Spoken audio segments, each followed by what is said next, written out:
Bagi siapa yang berharap untuk bertemu dengan Allah hari kiamat nanti, masuk ke dalam surga dan selamat dari neraka, dan ingin berzikir dengan Allah dengan zikir yang benar.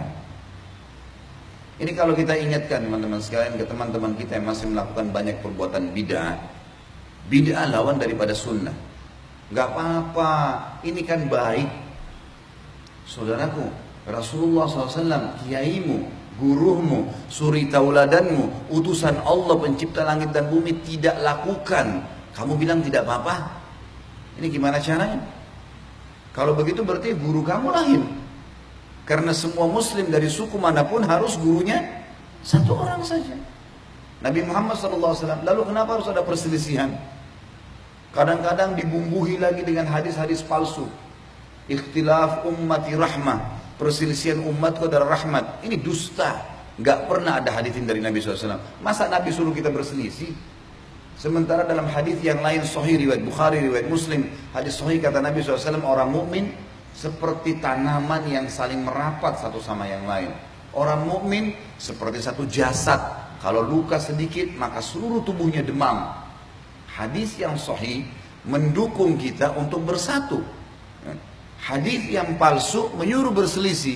Mana yang harus diikutin? Ini enggak apa-apa. Berselisih pendapat enggak masalah. Subhanallah. Wahyu jelas. Apa kata Nabi SAW waktu beliau sebelum meninggal? Taraktu fikum amran ma in tamassaktum bihima lan tadillu abada. Kitabullah wa sunnati. Saya akan meninggal nih, kata Nabi SAW. Saya tinggalkan buat kalian dua pedoman utama. Kalau kalian berpegang teguh pada keduanya, kalian tidak akan pernah sesat. Kata ulama, sesat, berselisih, menyimpang, saling musuh-memusuhi, tidak akan pernah terjadi. Kalau kalian berpegang pada itu. Kata Nabi SAW, Kitabullah wa sunnati. Ikuti Al-Quran dan sunnahku. Lalu hadis yang sahih yang jelas sekali.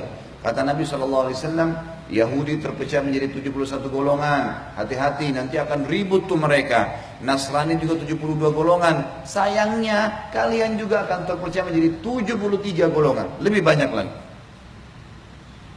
Kalau kata Nabi SAW, yang 73 itu, yang Yahudi Nasrani sudah pasti masuk neraka. Yang 73 pun dari kalian akan masuk neraka semua tuh. Masuk neraka dulu, nanti baru masuk surga. Tapi masuk neraka dulu. Kecuali satu, kata Nabi SAW. Ada satu yang masuk surga tanpa hisab. Para sahabat penasaran, ya Rasulullah, siapa yang satu tuh? Kata Nabi SAW, makana ana alaihi wa ashabi. Orang yang mengikuti ajaranku dan sahabat-sahabatku. Kembali ke mereka. Al-Quran turun kepada siapa? Nabi Muhammad SAW. Nabi Muhammad ajarkan kepada siapa? Sahabat Nabi. Selesai. Ini konsep kita. Sekarang umat Islam nggak mau tahu. Oh itu zaman Nabi dan sahabat sudah kuno dulu.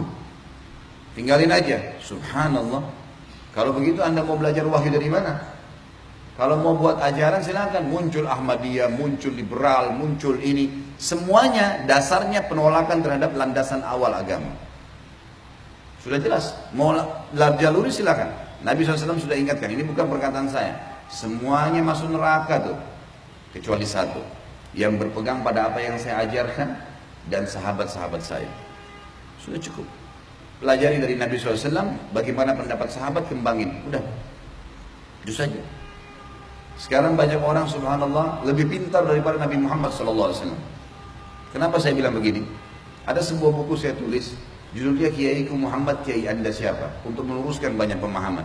Banyak di Indonesia ini kiai-kiai, ustadz-ustadz. Siapalah julukan mereka. Melakukan perbuatan-perbuatan dalam Islam yang baru. Gak ada. Di generasi awal Islam gak ada. Gak Nabi contohin, gak sahabat contohin. Mereka ngarang-ngarang. Ditanya, kenapa Anda lakukan itu? Adakah contohnya? Gak ada sih. Terus kenapa? Kan baik.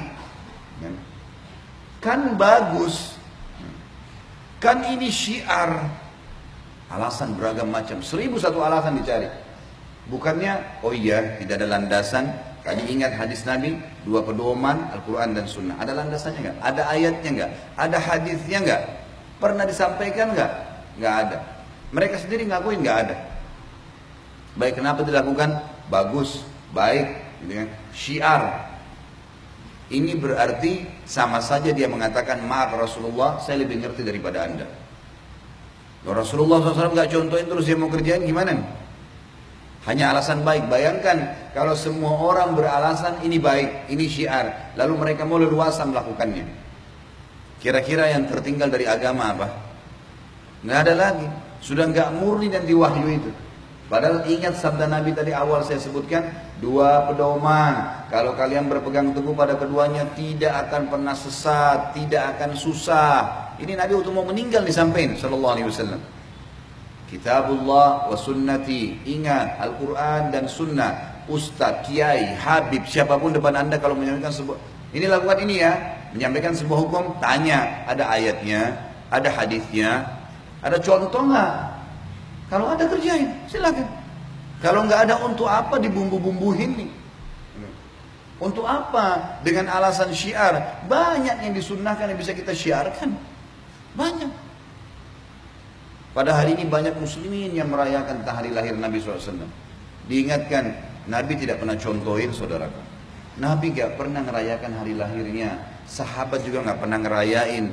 Dan munculnya tahun 230 Hijriah nih. Di zaman kerajaan Fatimiyah, dirayakanlah. Mereka punya 6 macam maulid waktu itu. Maulidnya Nabi Muhammad SAW, Hasan, Husain, Fatimah, Ali, dan juga raja mereka. Dan sampai sekarang di Iran masih dilakukan tuh. Mereka berfaham Syiah. Mereka mengambil dari wilayah Bizantium, orang-orang Nasrani merayakan hari lahirnya Nabi Isa AS. Tarik juga nih ke Islam. Baik, Rasulmu, Nabi Muhammad SAW, kiaimu, utusan Allah, nggak pernah ngerayain tuh. Kenapa kamu lakukan? Syiar. Syiar nih, kan bagus. Kita kan baca salawat, saudaraku. Salawat yang Nabi SAW ajarkan sudah ditentukan. Bentuknya, kapan dibaca misalnya habis azan, gitu kan? Habis azan kata Nabi SAW, kalau kalian dengarkan muadzin, ikuti apa yang diucapkan dan bacalah salawat untukku. Kalau kita baca, begitu ingin membaca doa, membaca bismillah, alhamdulillah, wassalatu wassalamu ala rasulillah, menutup doa, masuk masjid, luar masjid, ada tempat-tempat yang sudah ditentukan. Pada hari Jumat disuruh perbanyak, sudah ada, syiarkan tuh. Yang sudah Rasulullah SAW ajarin, syiarkan, silakan. Jangan syiarkan sesuatu yang anda karang-karang nih. Kadang-kadang kalau diingatin tersinggung. Nih, Wahabi nih. Ini aliran sesat nih. Subhanallah. Dikatakan kembali kepada Rasulullah, kalian mengatakan ini sesat, ini garis keras. Kita sedang menjaga masjid nih, kita jaga bangunannya. Jangan ada yang coret ya. Ini panel listrik di sini, ini pencet. Ini ruangan khusus pengurus, jangan masuk ya. Ini sound system, jangan sembarangan orang yang pegang ya. Peraturan, datang rapi, sholat. Ada sesuatu yang kurang nyaman disampaikan pada panitia. Hanya gitu kok, untuk jaga kemurnian Islam. Semua ya, direntet dalam sejarah Nabi SAW dan para sahabat, terutama Khulafaur Rasyidin, masa kejayaan Islam berjaya pada saat itu. Karena berpegang pada Al-Quran dan sunnah Nabi Muhammad SAW.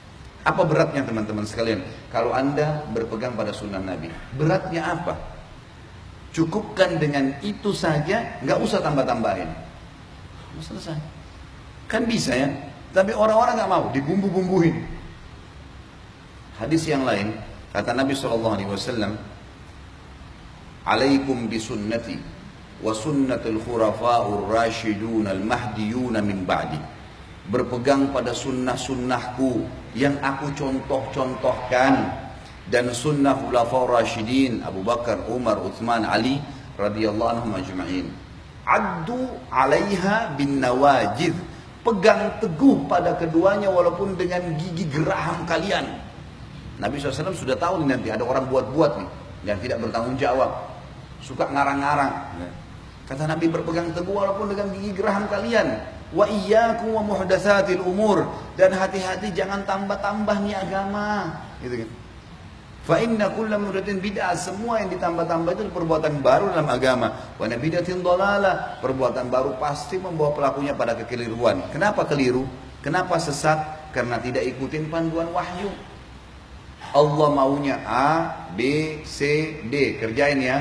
Tinggalkan Z ya, dan seterusnya. Ini nggak boleh. Baik, sudah ada jelas panduannya. Enggak, datangkan yang lain. Nggak bisa, nggak akan ketemu. Anda kerja di perusahaan, pimpinan perusahaan bilang, Senin pakai baju putih, Selasa pakai baju kuning, Rabu pakai baju hitam. Datang jam 7 pagi, keluar jam 5 sore. Ada pegawai datang, Senin pakai baju hitam. Rapi, tapi baju untuk hari Rabu tuh. Diingatin nggak mau gimana? Keluarin. Nggak diterima, nggak ada gaji, nggak ada pekerjaan. Bangkang dengan peraturan perusahaan. Itu baru peraturan perusahaan, apalagi peraturannya Rabbul Alamin, Tuhan alam semesta. Kenapa sih sekali lagi kalau kita berpegang pada sunnah Nabi SAW, cintai beliau dengan setulus-tulusnya, pertahankan agama ini apa adanya, kan cukup. Bapak Ibu sekalian, yang diperintahkan saja oleh Nabi SAW sudah luar biasa, padat. Ya. Kalau mau yang panjang pun ada yang panjang. Pas bangun, azan subuh, ada namanya sunnatul fajr antara azan dan subuh. Kemudian ada sholat fajr. Kemudian ada sunnah Nabi SAW duduk sampai syuruk berzikir pagi. Syuruk ada sholat 2 rakaat, pahalanya sama dengan haji dan umrah, sempurna, sempurna, sempurna. Istirahat sebentar, ada duha. Dari 2 rakaat sampai 12 rakaat. Baik, setelahnya istirahat sebentar ada duhur. Qabliyah duhur 4, duhurnya 4, ba'diyah duhur 4. Sebentar istirahat, ada qabliyah asar 4, ada asar 4 rakaat, ada zikir sore. Nah, tidak ada ba'diyah habis asar. Sebentar istirahat ada maghrib, qabliyah maghrib 2, maghribnya 3, ba'diyah maghribnya 2. Sebentar istirahat ada qabliyah isya 2, ada isyanya 4, ada ba'diyah isya 2. Sebentar istirahat tahajud 8 rakaat dan 3 rakaat witir. Situ kembali lagi ke azan subuh. Ada waktu nih untuk buat ibadah lain. Ini baru yang ini nih, belum kita bicara zikir yang Nabi SAW ajarkan, baca Al-Quran, jenguk orang sakit, mengurus jenazah, ya, bakti dengan orang tua, hadir di majelis ilmu. Ada banyak perintah Nabi SAW yang jelas dalilnya. Kerjain itu, rutinkan sampai mati, insya Allah masuk surga. Terus ngapain nambah-nambah nih saudaraku? Ini kadang-kadang kalau diingatkan, wah ini garis keras, wah ini begini, wah ini begitu. Subhanallah. Kami pasti akan ingatkan Anda. Kenapa? Karena kalau dibiarkan menjadi penyebab datangnya bencana umum. Ini bahaya nih. Kalau kita biarkan orang-orang yang leluasa melakukan perbuatan-perbuatan salah yang Allah Azza wa Jalla tidak perintahkan, Rasulullah SAW sebagai utusannya tidak mengajarkan, maka akan menjadi bencana umum. Berbahaya kalau datang.